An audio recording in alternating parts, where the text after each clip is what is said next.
السلام علیکم او ستړي مشئ. زه وکیل خان یم او د خپل کور مخې ته ناست یم. تاسو وایئ چې وکیل خان نه د څه ښیي. زموږ وړاندې ما د امریکې یعنې پاسپورټ ته مې اپلای کړی، پاسپورټ مې ایکسپایر شوی و. نو دوه لفافې راغلي دي. یو لفافه چې کوم دا راغلی دي یونایټډ سټیټ ډپارټمنټ اف سټیټ نیشنل پاسپورټ سنټر نه، د کوم ځای نه راغلي؟ سټرلینګ ورجینیا نه. نو اول خو دا لفافه کولاومه چې دې کې څه دي دوه، یو خو ته ما خپل هغه زوړ پاسپورټ لیږلی و که نه. نو دا زه فکر کوم چې دا خو یا دا هغه زوړ پاسپورټ دی کوم چې د تیر کال د مارچ په 24مه نیټه باندې یعنې 2025 کې ایکسپایر شوی و. نو دا خو هغه زوړ پاسپورټ دی، دی راته راولېږه چې دا ځان سره کېره سنبال. دا زما څلورم پاسپورټ ته چې زه نوی کوم که نه. سوچ کوئ لومړنی د 5 کالو بیا د 10 کالو وي دغه شان دی. سوچ کوئ زه دومره بوډا شوم، هغې کې هم تاسو وایئ چې بدل یې. اوس دا بل چې کوم راغلی دا کوم ځای نه راغلی؟ دا وایي یو ایس ګورنمنټ افیشیل میل که نه، او دغه شانتې لیکلي دي او راغلی د کوم ځای نه دی. بس مړه چې د هر ځای نه راغلی خو مونږ کره راغلی دی، ما ته راغلی دی. نو الله دې وکړي چې پاسپورټ یې پکې نه چې بل چاته کول وکړم. تاسو ته زه وایم او ځینې خلک وایي چې په دې نوي پاسپورټ کې د امریکا د صدر تصویر لګېدلی دی، د اوسني صدر که نه، کوم چې صدر ډانلډ ټرمپ دی. دا نوی پاسپورټ راغی اورېګر ته. اول خو دا وګورم چې د هغه تصویر پکې شته که نشته، تاسو ته هغه وښیم که نه. پاسپورټ بالکل بدل دی د هغې بل نه. دې کې ګوره چې کوم دی دا دغه لګېدلي دي او زه پکې هم بدل ښکارم.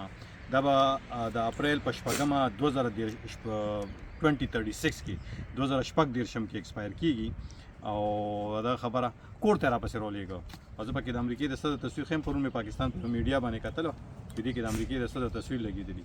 نو ما ته خو پکې دا دی چې کوم دی نو مختلف د ویزو دپاره ځایونه ښیي، خو زه پکې نه وینم چې امپورټنټ ټریول اینډ سیفټي که نه پاکستاني کار به ورسره وکړو که نه چې پاڼې اړو. خیر ما لاسونه وینځلي دي، اوس څو شي په وړاندې مې چې کوم دی نو دغه وګرځوي ورته.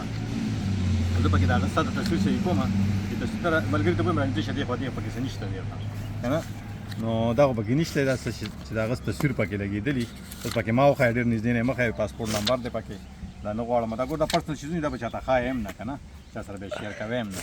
نو ما ته خو پکې د هغه تصویر نه ښکاري. هغه تاریخي ځایونه ناسا ته سپوږمۍ ته چې دي ښتي دي، هغه لیبرټي والا کیسې دي پکې. خو د امریکې د صدر چې کوم دی پرون مې د پاکستان په میډیا باندې کته او غټه چرچا پې جوړه د امریکې صدر تصویر پکې لګېدلی دی.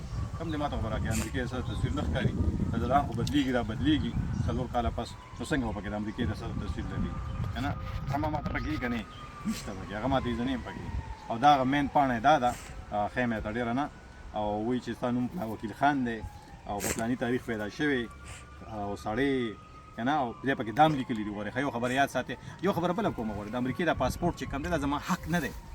یو خبره بله دا چې کوم دی نو دا ما ته مطلب دا دی چې یو سهولت راکړی شوی دی.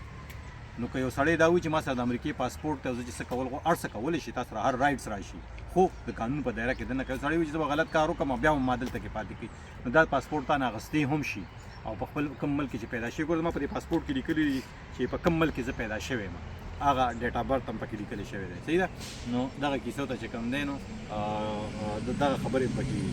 نو انیوې ما تاسو ته ښودلو چې دومره سهولتونه دي دلته کې په امریکا کې چې کوم دی نو په هلته خو پاسپورټ په قطار دفتر ته لاړ شي، په قطار کې به ورته ولاړ دغه زوړ پاسپورټ دا نوی پاسپورټ کور ته راغی.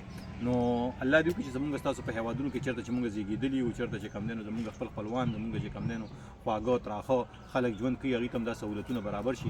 څو ورځې ورځ راسره یو ملګري ټلیفون کوي چې کوم دی نو ویزه لګولو کې ورته مشکل دی که نه. نو سوچ کوه دلته کې نو دا خبره سفارتخانې کونسلګرۍ هغه چې کوم دی دې لپاره جوړې کړې شوي چې په نورو ملکونو کې خپلو خلکو ته سهولتونه ورکړي. نو دا دلته کې چې کوم دی نو ما ته پاسپورټ میلاو شو او زه دعا کوئ چې بس دا پاسپورټ هم جوړ کړو او ورپسې بل هم جوړ کړو که نه. بس د هغې نه پس به بیا ګورو سره مونږ هسې بوډاګان شوي یو. د لوی الله په امان.